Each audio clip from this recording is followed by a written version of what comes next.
Hello hi everyone, कसे आहात सगळे? स्वागत करते मी आपल्या सगळ्यांचं आपल्या युट्यूब चॅनलवर इन एसपी ट्युटोरियल्स. तर आज आपण पाहणार आहोत English unit number 2 lesson number 2.2 fingers. Fingers म्हणजेच काय? आपली बोटे, आपली हाताची बोटे. चला तर पोयम देण्यात आलेलं आहे, तर पोयम कसं म्हणून घ्यायचं आहे ते आपण पाहणार आहोत. त्यानंतर स्पष्टीकरण येथे पाहणार आहोत. एक्सप्लेनेशन पाहून घेऊयात. चला तर पाहून घेऊया.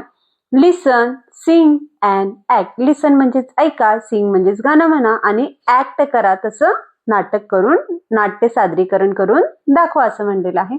चला तर पोएम कसं म्हणायचं आहे ते पाहून घेऊया. Put a finger on your cheek, then put it on your nose. Turn your finger round and point them to your toes. Make them do a little dance, make them climb a hill. Give them a clap for being good and put them where they are still. तर अशा प्रकारे हे poem येथे आपण म्हणून घेऊ शकतो. चला तर येथे आज आपण या पोयम मध्ये आपल्या फिंगर्स बद्दल किंवा बोटांबद्दल पाहणार आहोत. तर काय म्हणलेलं आहे पाहून घेऊया. Put a finger on your cheek. तर तुमचे जे फिंगर्स आहेत, तुमची जी बोट आहेत, ते कुठं ठेवा म्हणलेले आहेत? गालावर ठेवा म्हणलेले आहेत. फिंगर्स म्हणजेच काय? बोट. चिक म्हणजेच काय? गाल. फूट म्हणजेच काय? ठेवा. तर तुमचे जे फिंगर्स आहेत, तुमचे जे बोट आहे ते कुठं ठेवायचं आहे? गालावर ठेवा असं म्हटलेलं आहे. त्यामुळे काय होईल? मुलांना चीक जो आहे, गाल जो आहे, या गाल अवयवाची येथे मुलांना ओळख होणार आहे. मुलांना काय होईल?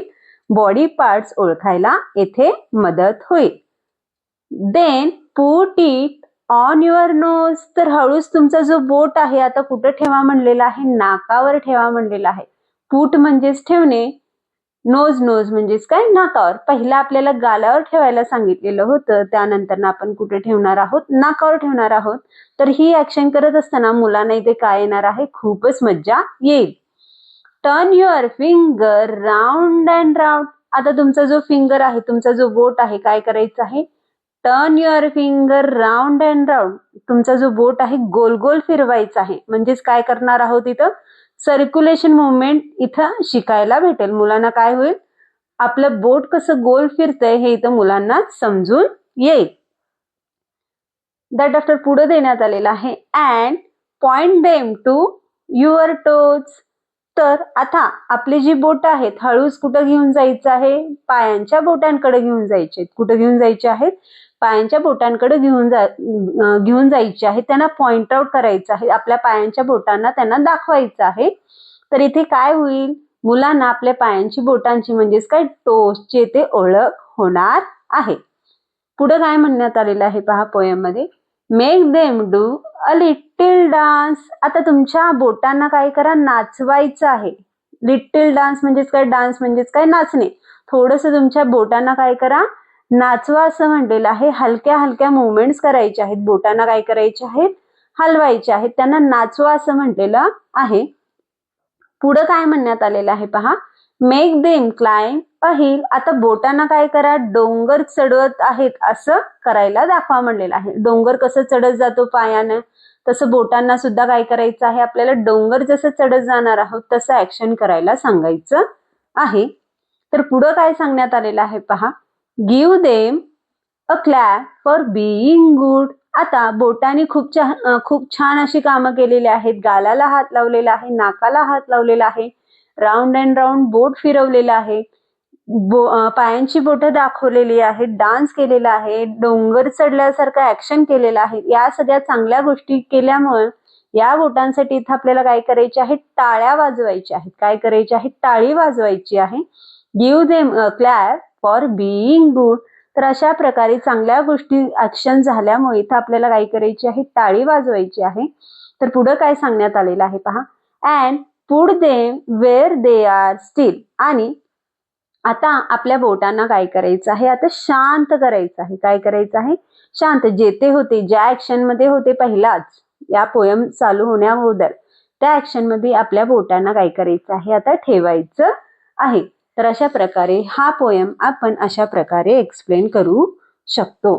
तर पुढे आपल्याला चित्र देण्यात आलेलं आहे, पिक्चर देण्यात आलेला आहे. पहा त्या पिक्चर मध्ये काय सांगण्यात आलेलं आहे ते आपण पाहून घेऊया. तर लुक, लिसन अँड रिपीट म्हणलेलं आहे. तर येथे आपल्याला पहा असं म्हणलेलं आहे, ऐका म्हणलेलं आहे आणि रिपीट करा म्हणलेलं आहे. जो थंब आहे, आपला जो अंगठा आहे तो कसा असतो, ठेंगणा असतो, लहान असतो उंचीला आणि जाड असतो. त्याला इंग्लिशमध्ये थंब असे म्हणतात, तर मराठीमध्ये त्याला अंगठा असे म्हणतात. अंगठ्याच्या बाजूला जो आहे फिंगर, त्याला इंडेक्स फिंगर असे म्हणतात. काय म्हणतात? इंडेक्स फिंगर असे म्हणतात. तर त्याला मराठीत आपण तर्जनी असे सुद्धा म्हणतो. त्यानंतर जो मधला बोट आहे त्याला मिडल फिंगर असे म्हणतात. काय म्हणतात? मिडल फिंगर असे म्हणतात. तर मराठीत त्याला मधले बोट असे म्हटले जातात. ज्या बोटामध्ये आपण अंगठी घालतो, ज्या बोटात आपण अंगठी घालतो त्याला रिंग फिंगर असे म्हणतात. काय म्हणतात? रिंग फिंगर असे म्हणतात. तर मराठीत त्याला अनामिका असं म्हटलं जातं. आणि सगळ्यात शेवटचा जो लहान बोट आहे, स्मॉलेस्ट आहे, त्याला लिटिल फिंगर असं म्हणतात. तर मराठीत त्याला कनिष्ठिका असं म्हटलं जातं. तर आपल्या तळहाताला पाम असं म्हटलं जातं. काय म्हटलं जातं? पाम असं म्हटलं जातं. तर मनगटीला रिस्ट असं म्हटलं जातं. तर अशा प्रकारे आज येथे आपण हा पोयम आणि ही ऍक्टिव्हिटी पाहून घेतलो. तर व्हिडिओ आवडल्यास लाईक करा, शेअर करा, सबस्क्राईब करा. पुन्हा भेटूया असेच अनेक व्हिडिओ घेऊन. Bye bye.